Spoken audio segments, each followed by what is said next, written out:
Y ustedes saben que les hemos hablado no pocas veces de eso que llamamos la corrupción transversal, que al final desvela todo eso de que son maricomplejines, tienen complejos, tienen miedo. No, tienen negocios. Es posible que algunos sí tengan miedo, sean maricomplejines, etcétera, pero en general lo que tienen no es eso. Lo que tienen son negocios.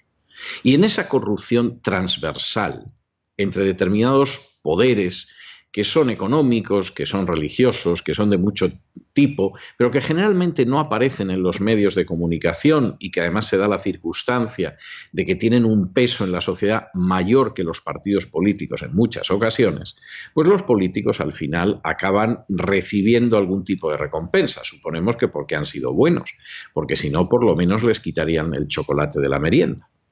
Y esta es la situación. Y cuando uno comprende esto, empieza a comprender lo que ha sucedido en España. Ahora, fíjense en la noticia con la que vamos a empezar el boletín, porque esto es para entender más cosas y, desde luego, para tentarse la ropa.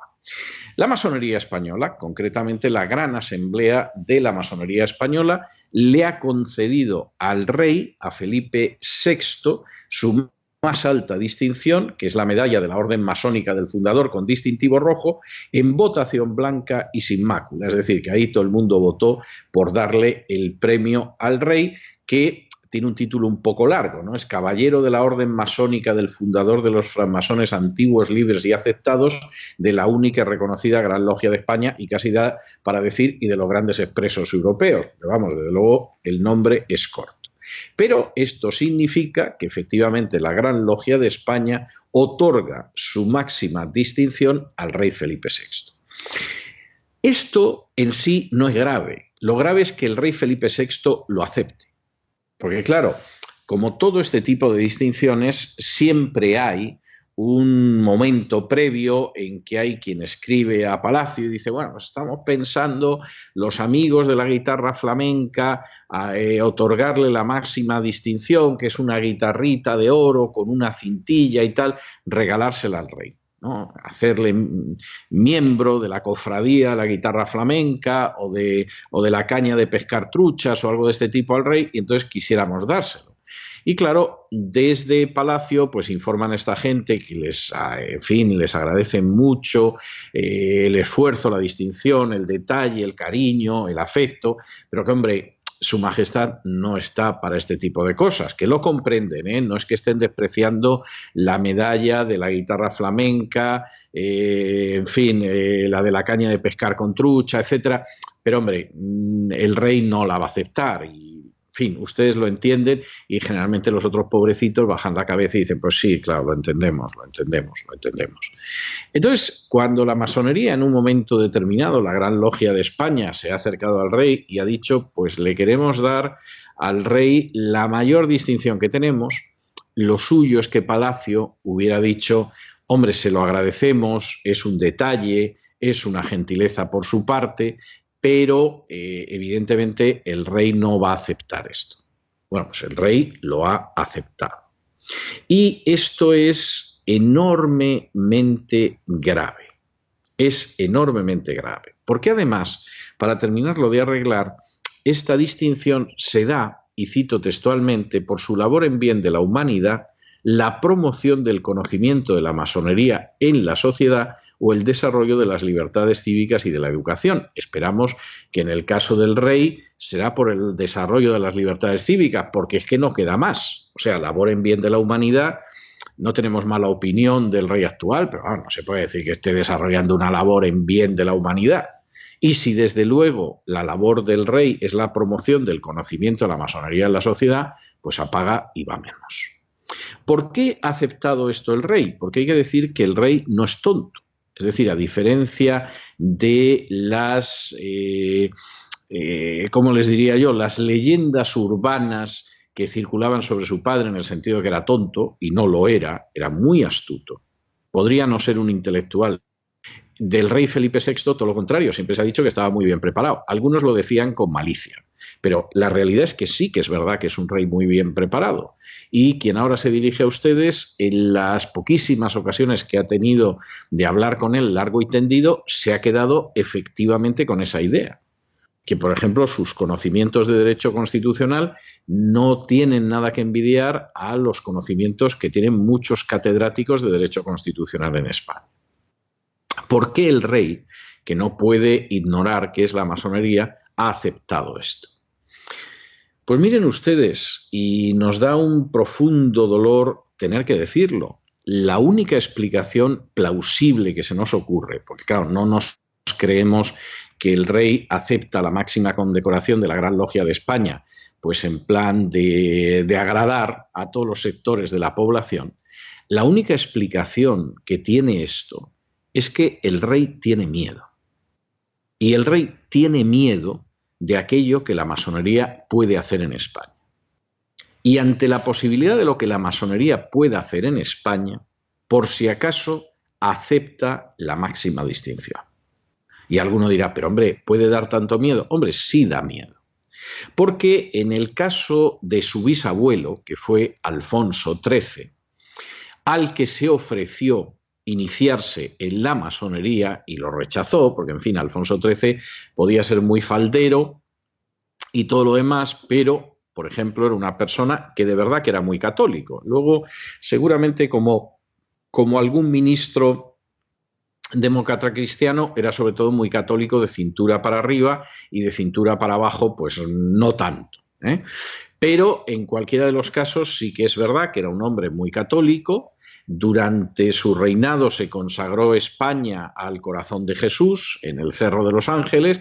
Y entonces, pues bueno, alguno dirá, pues era muy hipócrita, porque claro, yendo a misa y luego disparando sobre cualquier cosa que llevara con faldas, pues puede ser. Pero en cualquiera de los casos, más allá de la coherencia ética católica de Alfonso XIII era un monarca muy católico y rechazó ser iniciado en la masonería. Y la masonería no se lo perdonó jamás. Hay historiadores que piensan que si Alfonso XIII se hubiera iniciado en la masonería, pues muy posiblemente no se hubiera proclamado la Segunda República, en la que tuvo un peso verdaderamente colosal la masonería. No solamente en lo que fue el golpe de Estado con ocasión de unas elecciones municipales que perdieron los republicanos, que esto hay que recordarlo, pero golpe de Estado que significó que el rey, amedrentado y sobre todo instado por la reina, que pensaba que podían acabar como el zar y su familia, es decir, fusilados, pues decidió marcharse de España. El rey además había pasado una etapa de profundísima depresión por la muerte de su madre, con lo cual se le juntó todo, los miedos de la mujer, la muerte de su madre y sus secuelas, y el hecho de que debió de pensar, efectivamente, esto es posible, porque los españoles son muy raros, y vete tú a saber en qué puede acabar esto, y lo mismo acabó como Nicolás II y la familia real en Yekaterinburgo. Y se marcharon. Y en ese momento la masonería tiene un peso tremendo en la configuración del Estado republicano, hasta tal punto que si uno suma todos los diputados masones de cualquier partido que hubiera en las Cortes Constituyentes, la fuerza más importante fue la masonería. Por delante del Partido Socialista, por delante de los republicanos y por delante de cualquier cosa. Y cuando uno ve además la discusión de los artículos de la Constitución, se va dando cuenta de que el peso de la masonería fue verdaderamente espectacular. En algunos casos se puede decir que a lo mejor para bien, y en otros casos, desde luego, para muy mal, sembrando las semillas de lo que al final pues, acabaría en una revolución frustrada y en una guerra civil. Y esa es la situación. Entonces, la única interpretación que a uno se le ocurre coherente, porque no tiene ninguna coherencia que el rey de España se inicie en la masonería, esto no es el Reino Unido de la Gran Bretaña, es que el rey tiene miedo. Y el rey ha llegado a la conclusión de que no quiere que le pase lo que le pasó a su bisabuelo, Alfonso XIII, y que las cosas están muy mal, y que el papel de la masonería en la desestabilización de muchas cosas es muy importante.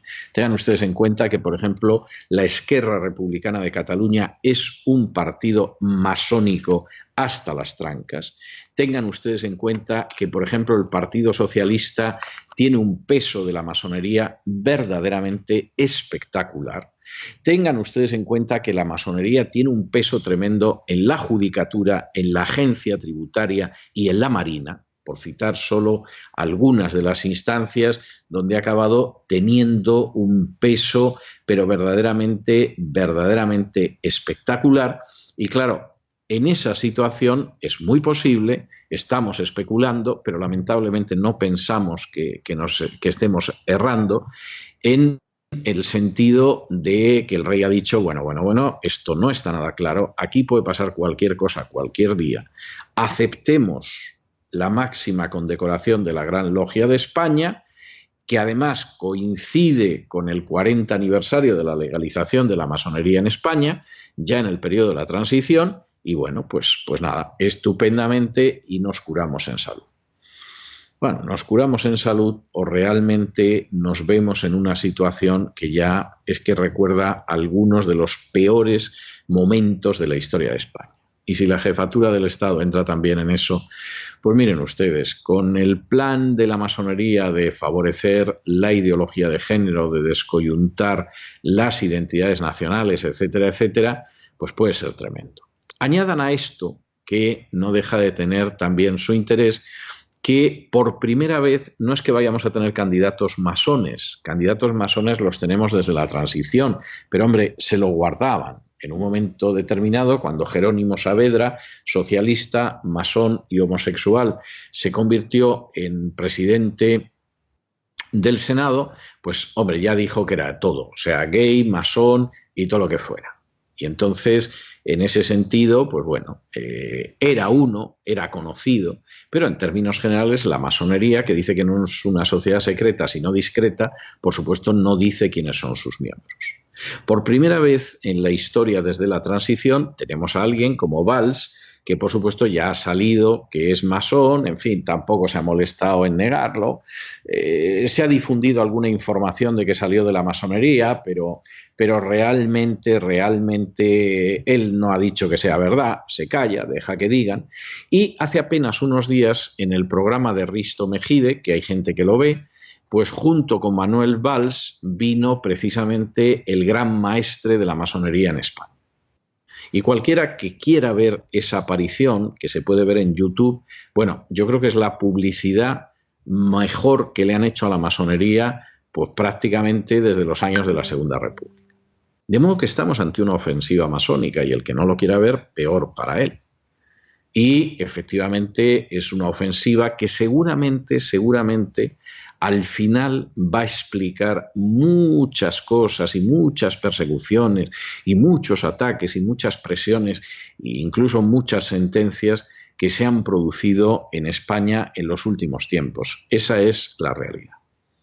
Pero insistimos que a esto se pliegue también el jefe del Estado. ¿Cómo deben estar las cosas? Como decía un amigo mío juez, ¿cómo estará el ejército si a mi hijo lo hacen cabo? ¿Cómo estará España si el rey acepta la máxima distinción de la Gran Logia de España? ¿Cómo estará España? En fin.